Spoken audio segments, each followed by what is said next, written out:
நீங்கள் இன்ட்ராடே பண்ணுறீங்க அப்படின்னா ஃபஸ்ட்டு நீங்கள் பண்ண வேண்டிய விஷயம் உங்களுக்கு ஒரு 4-5 ஸ்டாக்கை செலக்ட் பண்ணி வச்சுக்கோங்க. ஏன் அப்படின்னா ஒவ்வொரு ஸ்டாக்குக்கும் ஒவ்வொரு கேரக்டரிஸ்டிக்ஸ் இருக்குது. உங்களோட ஸ்ட்ராட்டஜிக்கு எந்த ஸ்டாக் செட் ஆகும் அப்படிங்கிறத ஃபஸ்ட்டு அனலைசிஸ் பண்ணி அந்த ஸ்டாக் ஒரு 3, 4 இல்லை மேக்ஸிமம் 5 ஸ்டாக்கை மட்டும் செலக்ட் பண்ணி வச்சுக்கோங்க.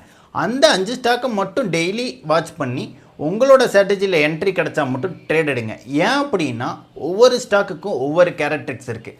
சம் ஸ்டாக் ஸ்லோவாக மூவ் ஆகும், சம் ஸ்டாக் ராக்கெட் மாதிரி மூவ் ஆகும், சம் ஸ்டாக் சப்போர்ட் அண்ட் ரெசிஸ்டண்ட்டை ரெஸ்பெக்ட் பண்ணும், some stock fake break out கொடுக்கும்.